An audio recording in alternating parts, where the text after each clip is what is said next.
State University, Hazleton, Pennsylvania, is also reading and supplying background music to produce an audio version of Srila Prabhupada's Srimad Bhagavatam to include Sanskrit text and English translation and Srila Prabhupada's purports. He preaches at the ISKCON temple in Harrisburg, Philadelphia, Baltimore, and also at teleconference online. So let's welcome him, His Grace Parikshit.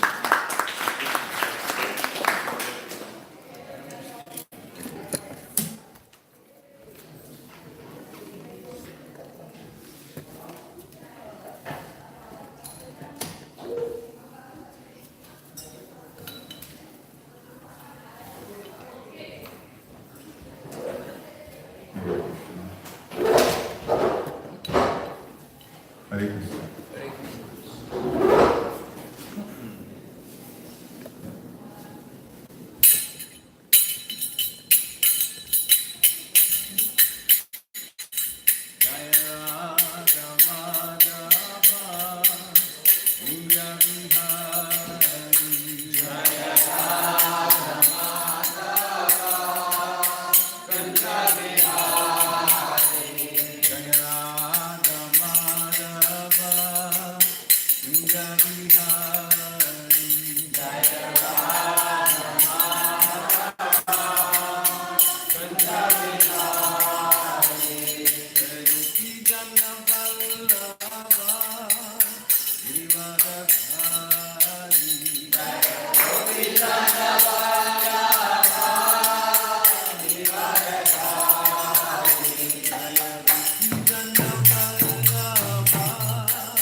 Jayam Vishnupad Paramhansa Privajacharya Ashtottara Satya Sushimad Divine Grace is Vedanta Swami Prabhupada ki Nityalila Vishnu Om Vishnupad Paramhansa Privajacharya Ashtottara Satya Sushimad Divine Grace Srila Bhakti Siddhanta Saraswati Thakur Maharaj Prabhupada ki Ananta Koti Vaishnavini ki Antara Srimad Bhagavad Gita ki Nitai Gaur Brahmanandi. All glories to the assembled devotees. All glories to the assembled devotees. All glories to the assembled devotees. All glories to the lotus feet of Sri Sri Guru and Gauranga.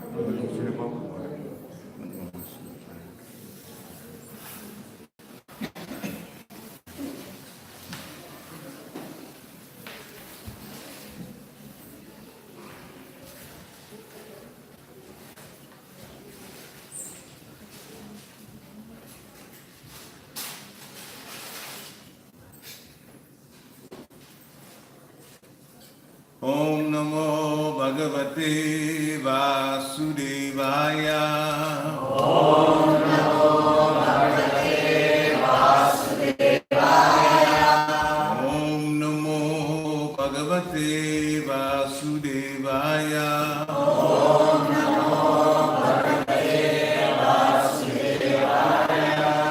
Om Namo Bhagavate Vasudevaya. Om Namo Bhagavate Vasudevaya.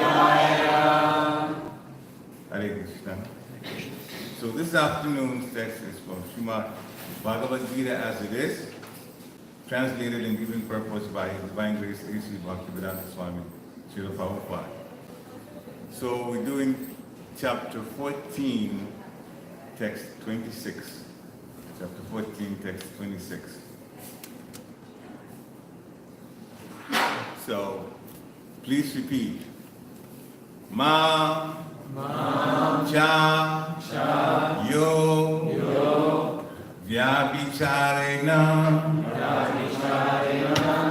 Bhakti Yogena Sevate Sa Gunan Samadhi Kyaitan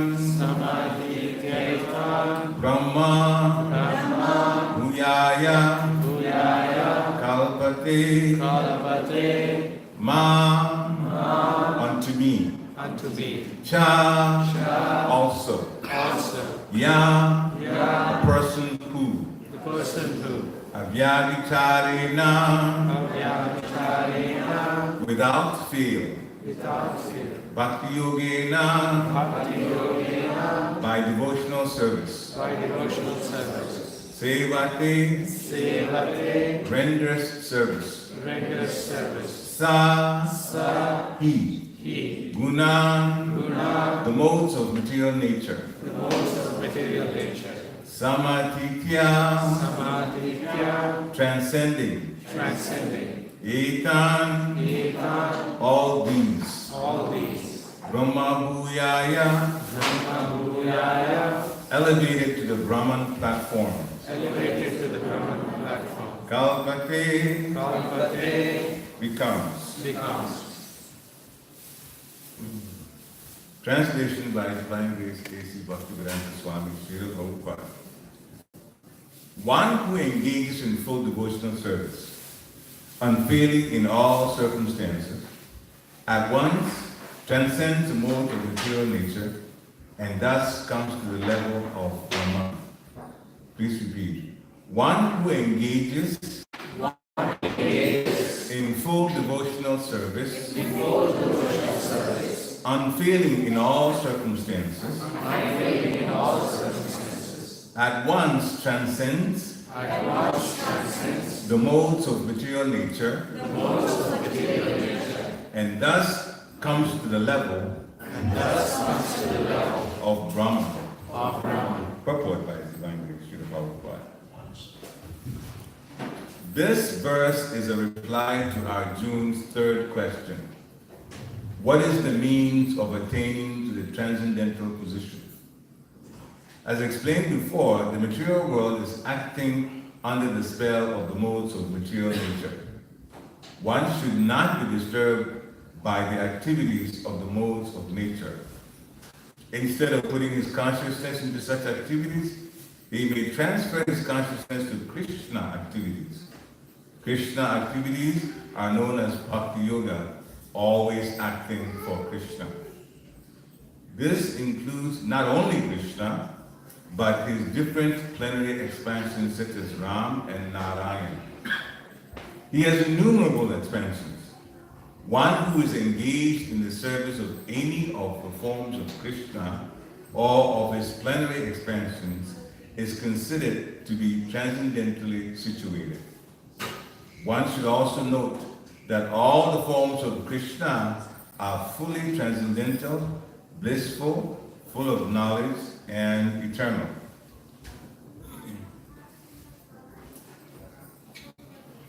Such personalities of Godhead are omnipotent and omniscient, and they possess all transcendental qualities. So, if one engages himself in the service of Krishna or his plenary expansions with unfailing determination, although these modes of material nature are very difficult to overcome, one can overcome them easily. This has already been explained in the 7th chapter. One who surrenders unto Krishna at once surmounts the influence of the modes of material nature. To be in Krishna consciousness or in devotional service means to acquire equality with Krishna. The Lord says that his nature is eternal, blissful, and full of knowledge. And the living entities are part and parcel of the Supreme, as gold particles are part of a gold mine. Thus, the living entity in his spiritual position is as good as Krishna in quality. The difference of individuality continues, otherwise there will be no question of Bhakti Yoga. Bhakti Yoga means that the Lord is there, the devotee is there, and the activity of exchange of love between the Lord and the devotee is there. Therefore, the individuality of two persons is present in the Supreme Personality of Godhead and the individual person. Otherwise, there will be no meaning to Bhakti Yoga. If one is not situated in the same transcendental position with the Lord, one cannot serve the Supreme Lord. To be a personal assistant to a king, one must acquire the qualifications. Thus, the qualification is to become Brahman or free from all material contamination. It is said in the Vedic literature, Brahmeva san Brahmaki iti. One can attain the Supreme Brahman by becoming Brahman. This means that one must qualitatively become one with Brahman. By attainment of Brahman, one does not lose his eternal Brahman identity as an individual soul. Om Jnana Jnana Shalakaya Chakshu Unmanitam Yena Tasmai Shri Gurave Namaha Sri Chaitanya Manobhishtam Stapitam Yena Bhutale Swayam Rupa Kadamayam Dadati Swapadantika Vandeham Shri Guru Sri Yuta Padakamalam Shri Guru Vaishnavam Shcha Shri Rupa Sagitatam Sahagana Raghunatham Vitam Tam Sajiva Sadvaitam Savadutam Parijana Sahitam Krishna Chaitanya Devam Sri Radha Krishna Pada Sahagana Lalita Sri Vishakam Vitam Scha He Krishna Guna Sindhu Dinabandhu Jagatpate Gopesha Gopika Kanta Radha Kanta Namostate Tapta Kanchana Gorangi Radhi Vrindavaneshwari Vishabhanu Sute Devi Pranamani Hari Vanchakalpatarubhischa Kripasubhya evacha Patitanam Pavanebhyo Vaishnavebhyo Namo Namaha Jai Shri Krishna Chaitanya Prabhu Nityananda Shri Advaita Gadadhara Shivasari Gaur Bhaktavrinda Hare Krishna Krishna Krishna Hare Hare Hare Rama Rama Rama Hare Hare Hare Krishna Krishna Krishna Hare Hare Hare Rama Rama Rama Hare Hare Hare Krishna Krishna Krishna Hare Hare Hare Rama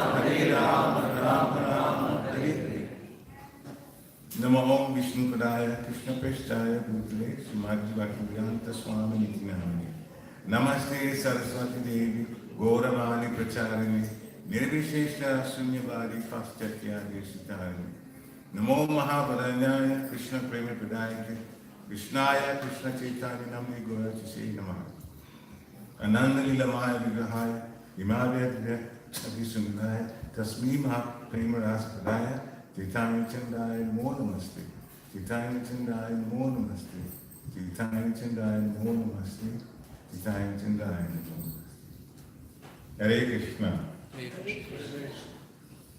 So the translation again is, one who engages in full devotional service, unfailing in all circumstances, at once transcends the mode of material nature and thus comes to the level of Brahman,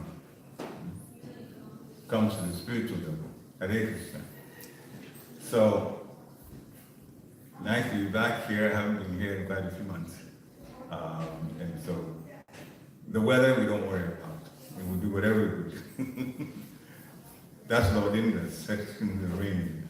But night or day, whatever time, is Bhakti Yoga time. You always serve the Supreme Personality of Godhead as servant of the servant of the servant. So engaging in full devotional service, Krishna says, one who does that, unfailing in all circumstances. So when Krishna says the person doesn't fail in all circumstances, it's implied that the circumstances aren't always going to be wonderful. Because if the circumstances were always going to be good, he wouldn't bother to put that word, unfailing in all circumstances. So, the Prabhupada in the purport also mentions about determination. So, full devotional service. So some of us that work, how do we do full devotional service? Most of us that are employed, actually, 2 months ago I retired, so I'm not an employee anymore.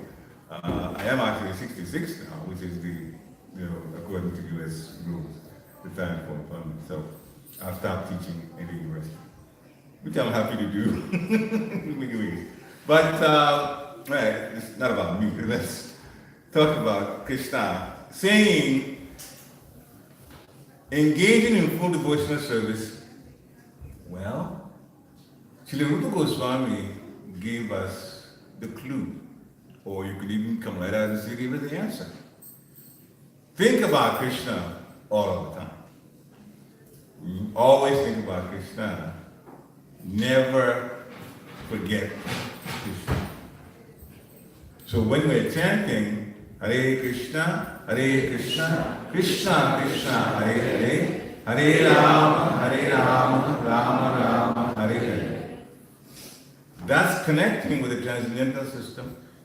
It is part of performing Bhakti Yoga. Chanting is part of it, but one of the 9 processes, first is hearing, the next is chanting. Now, the great thing about chanting is nobody can stop you from chanting.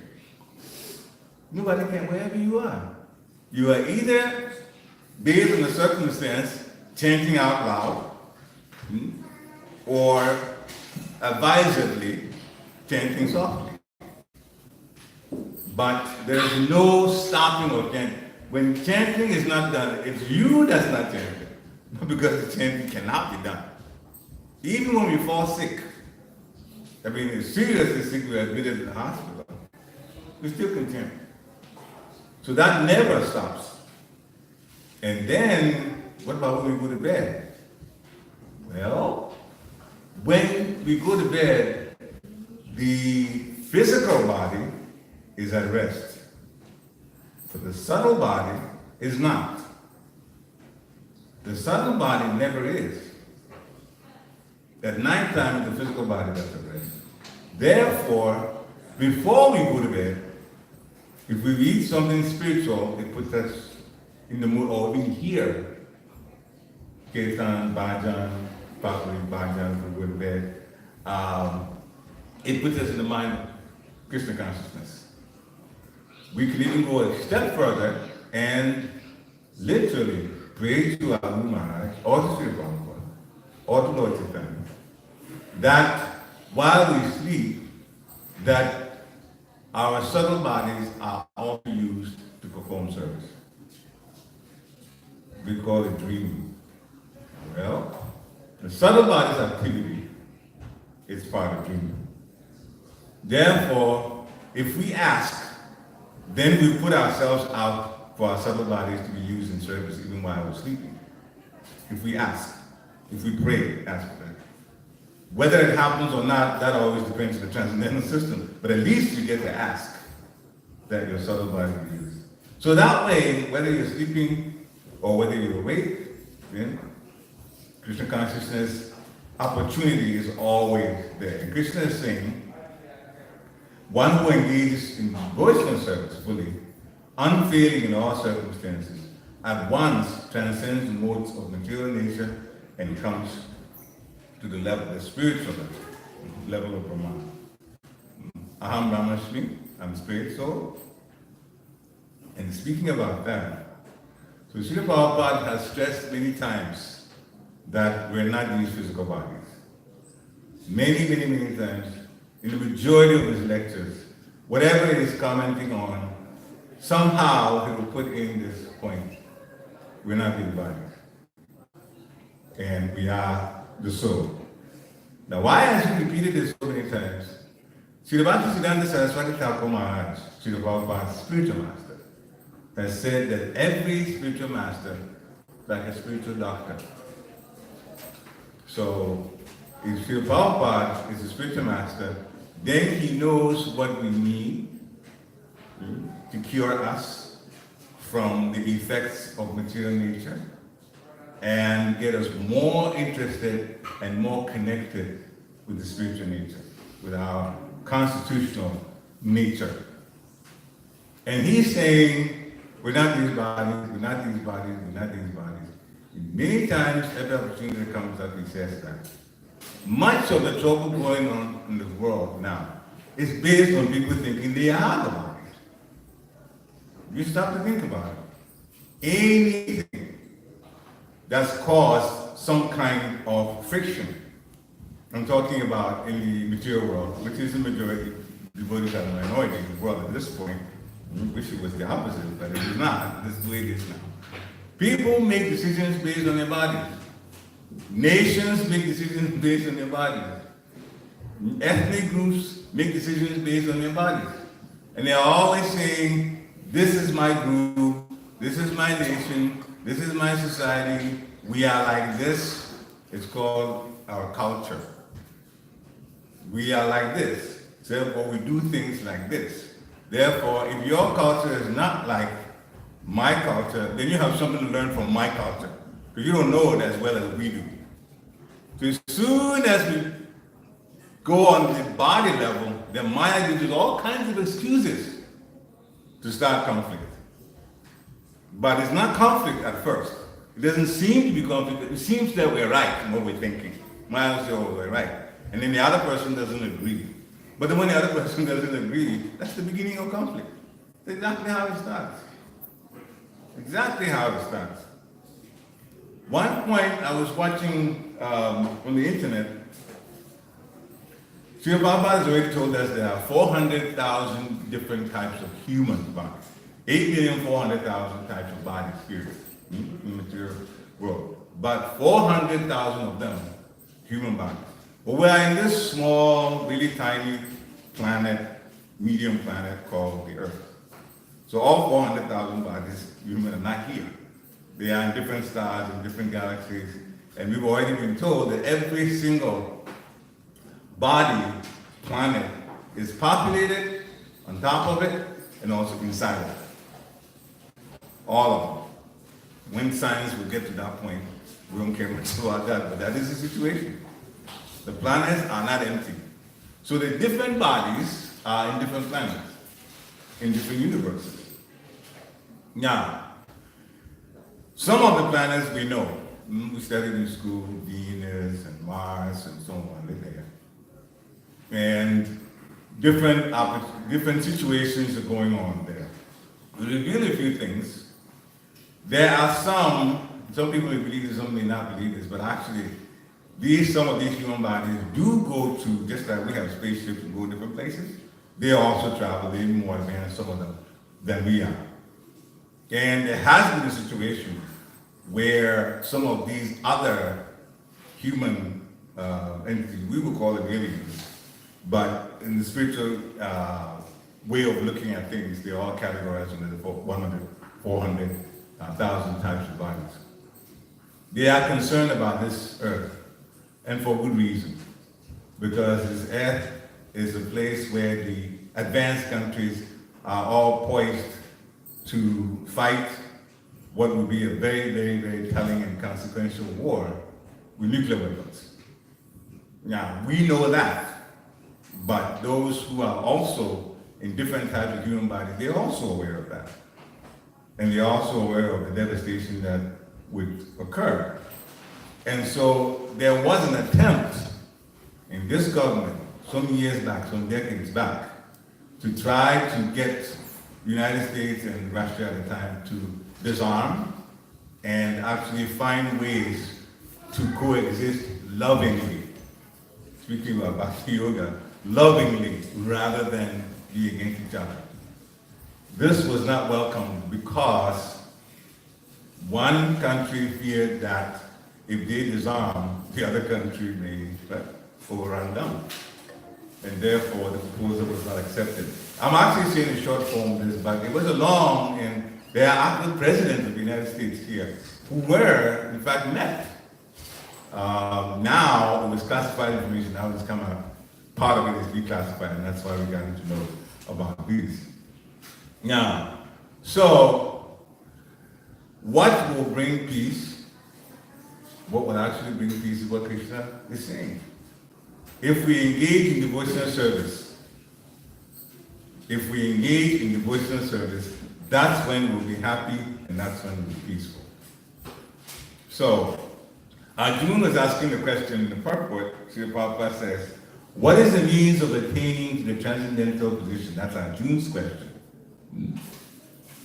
And Srila Prabhupada said the material world is acting under the spell of the modes of material nature, and that we should not be disturbed by the activities of the modes of material nature. And rather than putting those consciousness into such activities, a person, a devotee, must transfer this consciousness into Krishna's activities. Krishna activities are known as Bhakti Yoga. So Prabhupada always make things very, very, very simple so that we would keep hearing over and over and over again. Now, for devotees to perform devotional service, there are some qualities that they should have, as we are called Vaishnavas. There are a number of qualities, but there are 4 essential ones that is talked about in Srimad Bhagavatam 10:1, chapter 30, text 10. So first, who is a Vaishnava? A Vaishnava is one who believes that the Supreme Personality of Godhead is Vishnu or Krishna, and also understands the position as Das or Dasi. So we're going really, really basic now. We are servants. These are very, very, very, very important statements. To understand that Krishna is the Supreme Personality of Godhead, Krishna is to Bhagavan Swayam, and that I'm Das or Dasi, servant. Not just of the Supreme Personality of Godhead directly, but servant of the servant of the servant of the servant of the Supreme Personality of Godhead. Now, with that understanding, Srila Bhaktisiddhanta is also, Saraswati Thakur Maharaj is explaining, the first of the 4 essential qualities is simplicity. Simplicity. Srila Bhaktisiddhanta Saraswati Thakur Maharaj says this is the first qualification required to become a Vaishnava.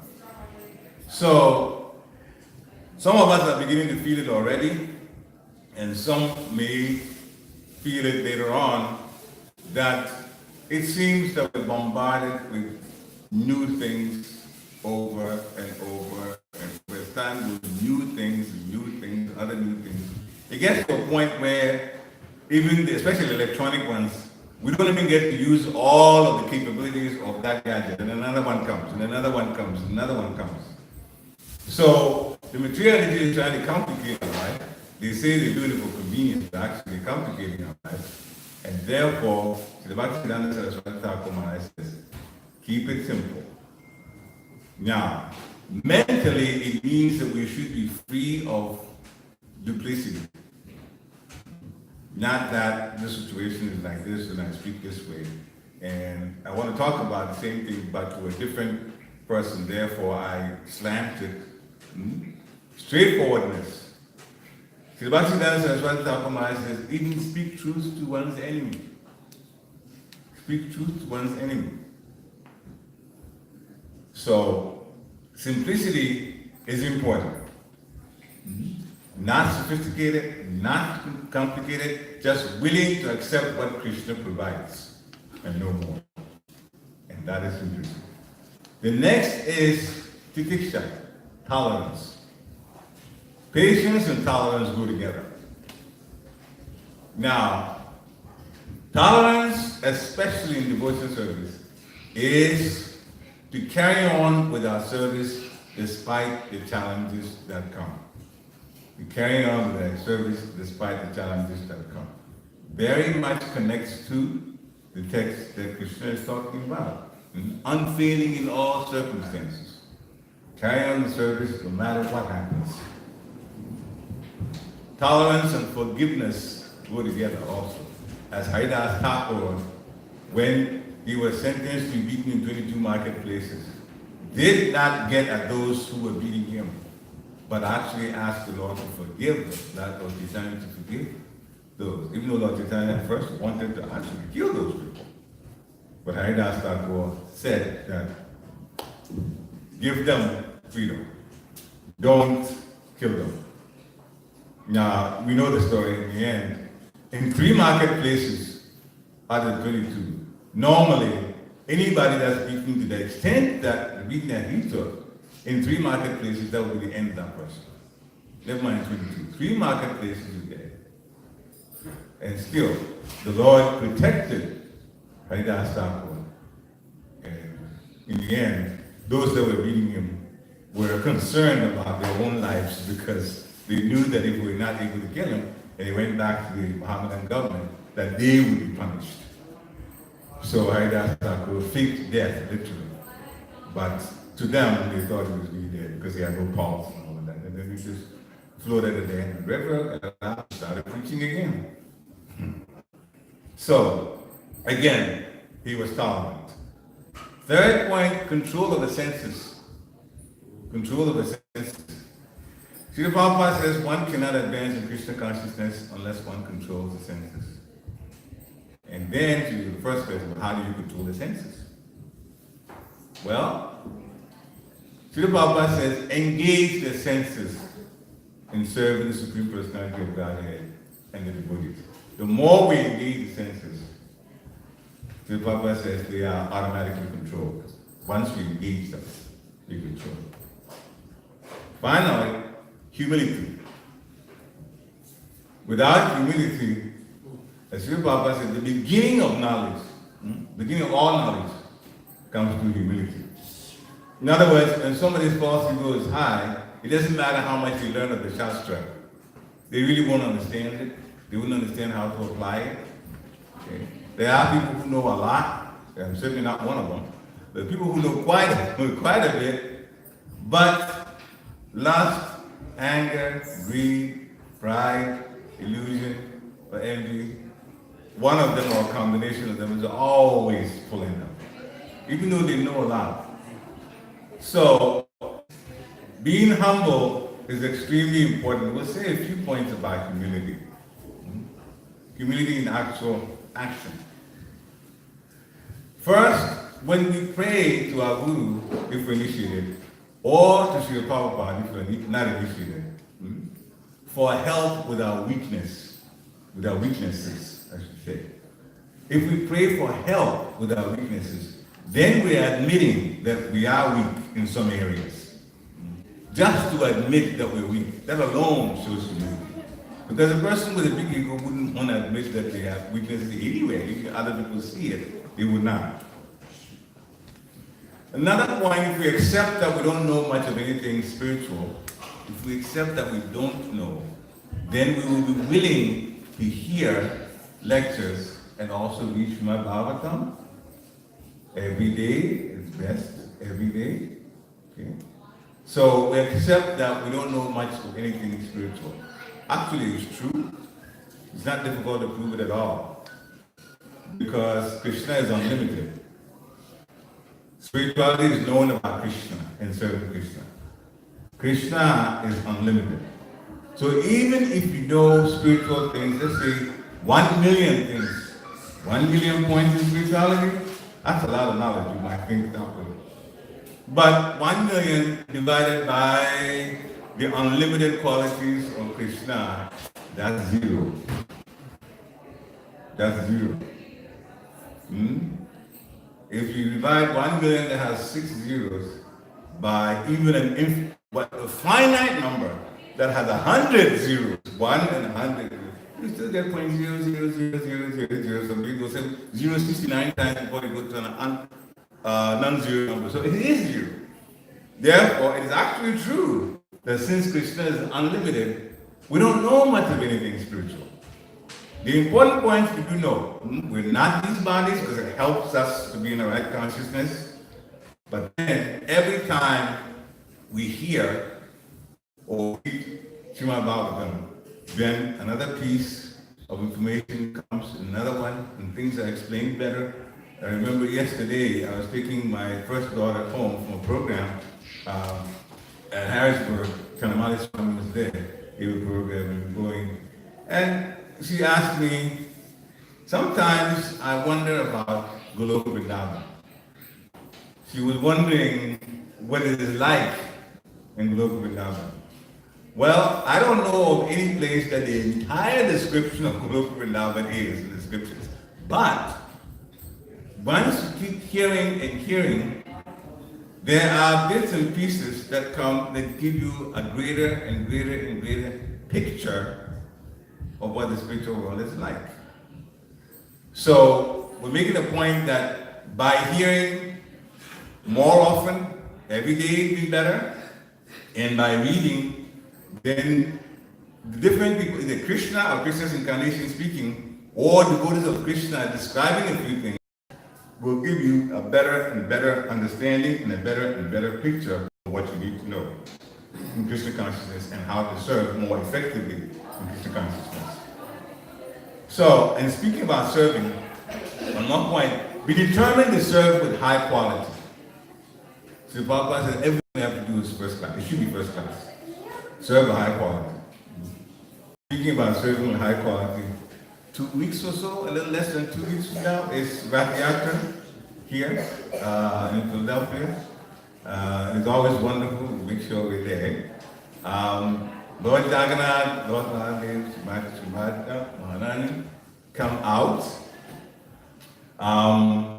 and they give their mercy. Now, it's a time when the preparation is quite intense. Everybody, every temple that prepares for Rath Yatra has a lot of intensity there. So much has to be done.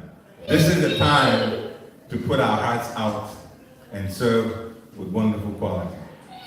Over the years, I know the Rath Yatra at Philadelphia has always been wonderful. As a matter of fact, I'll throw one thing out. One day, one of the Rath, I don't remember what it must have been 4 years or 5 years ago. The Rath Yatra occurred on Ekadashi Day. And the prasadam was wonderful. I think the Ekadashi will be challenged a little bit in terms of cooking. But it was absolutely, absolutely, absolutely wonderful. Those of us that came to visit said, this is Ekadashi? Philadelphia does a great job. It was really, really, really, really tasty. So, this year also, hopefully, it will be the same. The Lord comes out and gives His mercy to everybody that sees the Lord. Everybody that sees the Lord. Everybody that pulls the cart. There is so much mercy. We should all take advantage of this situation. Now, last we will tell something about Lord Jagannath, Baladev, and Subhadra. And what's in the time? That's 5:26. I'm supposed to stop at 5:30, so we'll tell a short form of that. So how Jagannath, Baladev, and Subhadra, how their pastimes came to be. So first, there was Lord Nilamadeva. And Maharaj Indradunya very much wanted to serve Nilamadeva. Actually, one of the seven Supreme Personality of Godhead, there was a devotee that came to his palace and talked to him, talked Krishna Katha, and mentioned Lord Nilamadeva. And that's how Maharaj Indradyumna's mind was focused on Nilamadeva. But it wasn't like Nilamadeva was around. He didn't know where Nilamadeva was. But he wanted to, so he told the subjects, and these obedient subjects decided, all right, we'll go and look for Lord Nilamadeva. Many of them that went came back empty-handed, can't find Lord Nilamadeva, except one Brahmin. His name was Vidyapati. And he went looking, and everybody that went returned, he hadn't returned. So everybody was pinning their hopes that maybe he'll see something. Well, he kept searching, and then he came to this province called the Shabara province. He came, and he went to one person's house. Now, there was a young woman that was there at the time when Vidyapati showed up, and he was very hungry. The young woman's father was not home at the time. Still, she allowed the Brahmin to come in and did what she could to make her comfortable. In the evening, the father came, and immediately his daughter told him, we have a Brahmin visiting. His father was very happy to hear that. He even gave more instructions to the daughter to make her, the visitor, comfortable. Now, and his name is Vishvasu. Vishvasu and the daughter is called Anita. So Vishvasu is the father, and said to Vidyapati, can you stay a little bit longer with us, because you love the fact that a Brahmin was visiting the house. Now, Vidyapati is looking for Nilamadeva now, but in the meantime, he stayed in his house, and it became clear to him something that was a little different. We wouldn't say it's strange, it's different. That in the evenings, this Shabara personality, Lalita's father, would go someplace and he would come back later on, and when he comes back, he really had nice fragrance on him. Smelled really nice. And Vidyapati was wondering why this was going on. Why this man comes back smells so nice. And so, by the way, there was a proposal given by Vishvasu that Vidyapati marry Lalita, his daughter. Okay. So that was agreed upon. So now Vidyapati had a wife. So he asked his wife, why does your father go and then after coming back smells so nice? But Lalita's father had told Lalita not to tell anything to Vidyapati. But you know how things are. She broke the secret to him that my father goes to worship Lord Nilamadeva. And every evening when he comes back, this is where he's been to. Vidyapati was actually shocked, but he was very happy too. He just kept quiet. And he wanted to see Lord Nilamadeva. After all, that's who he was searching for anyway. And so after a little bit of encouragement, pushing, I'd like to, and then we told the father, so we told the father actually, you weren't supposed to tell him about it, but now he's got to know that his son-in-law knew about it. So finally he agreed that he would take Vidyapati to where Lord Nilamadeva is, on condition that he wouldn't know the way. In other words, he would put blinders on him, cover his eyes, and then take him. So his wife, Lalita, put some seeds, small seeds, gave it to him. And so as he was going, the seeds were falling. The Shabara man, which pastor did not know that Vidyapati had those. So they got there, and then he removed the blind off Vidyapati's face, and Vidyapati was very excited to see the king. The deity,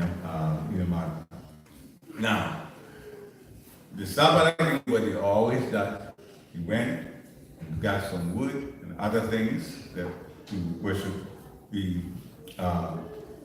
deity. Now, okay, I'll tell a short form of it. There were a few other things that happened, but I'll go straight to when he came back.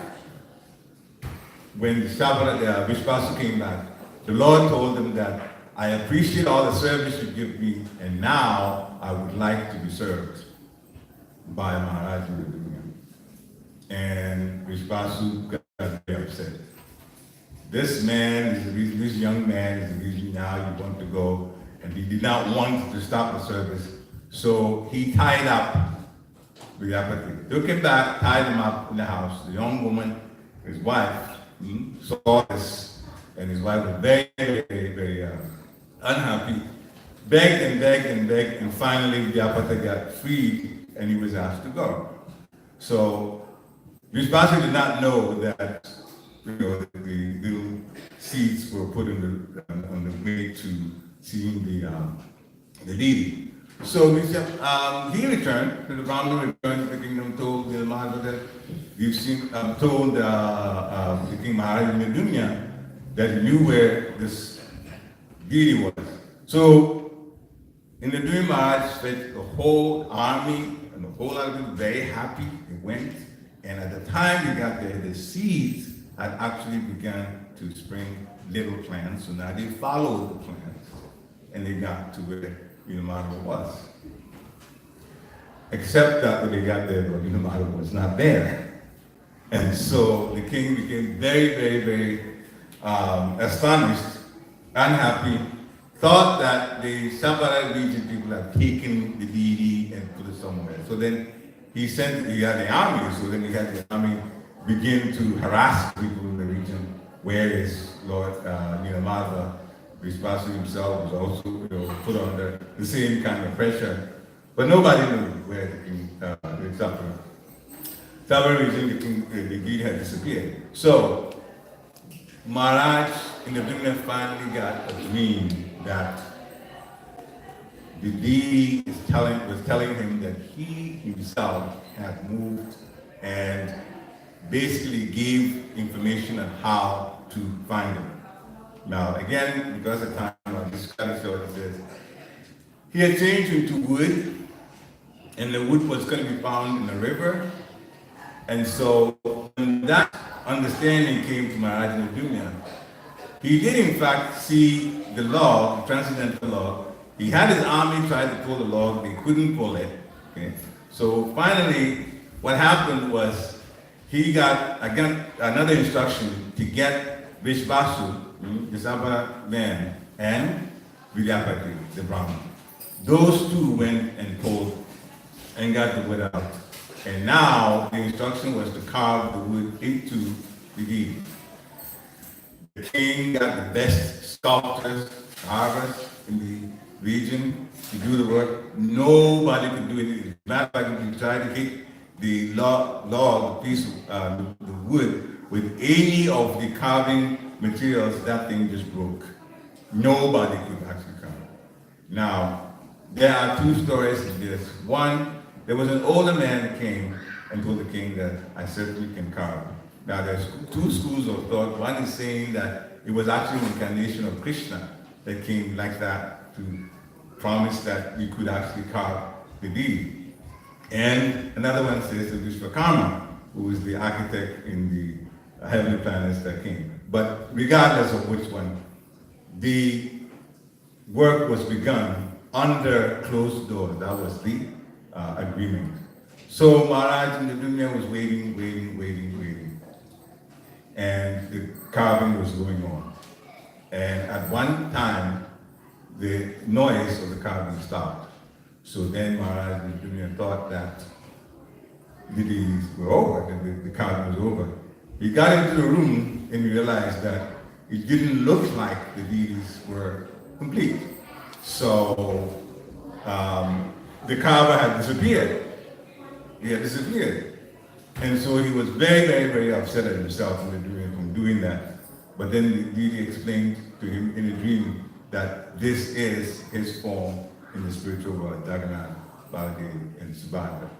And then there was, the rest of the story is getting a temple ready. Lord Brahma got involved in it, but we don't have much time now. But actually, I'll just stop here. That this is how Nila Madhava changed to Jagannath, Baladev, and Subhadra. Hare Krishna.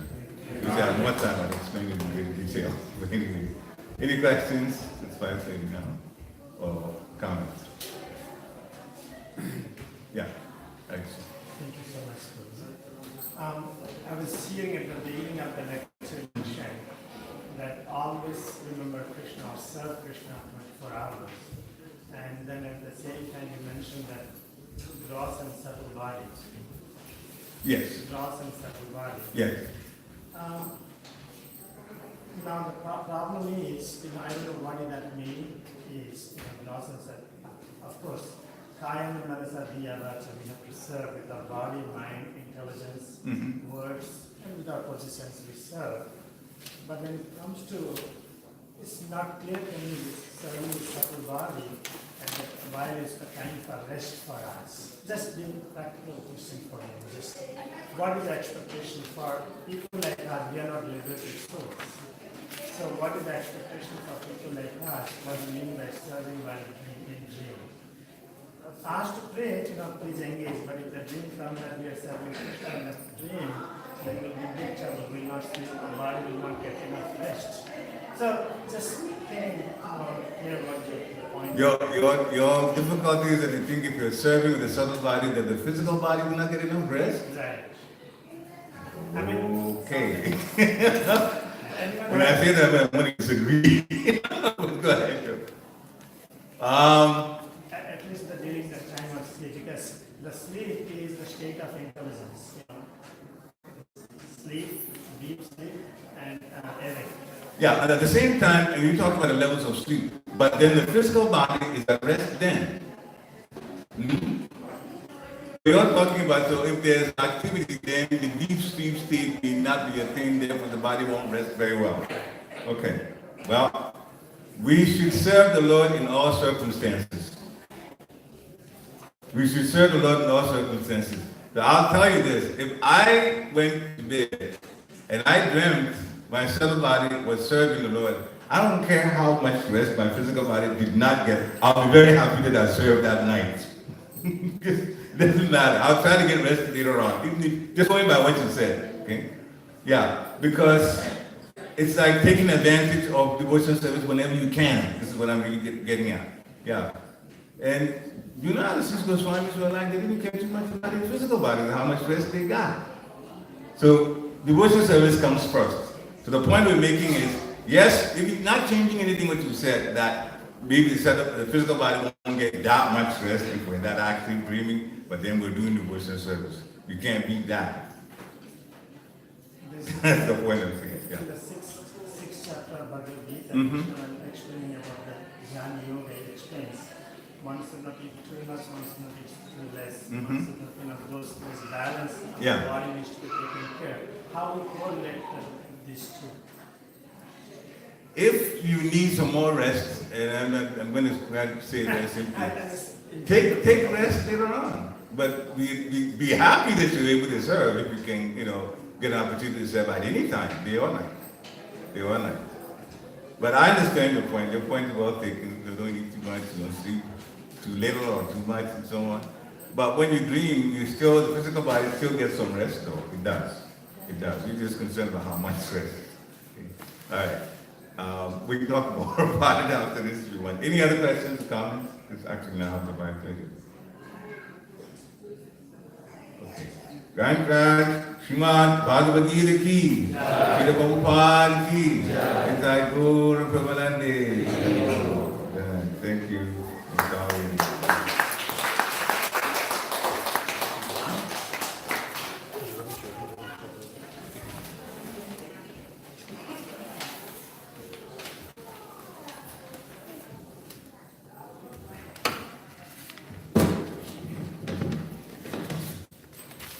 Hare Krishna.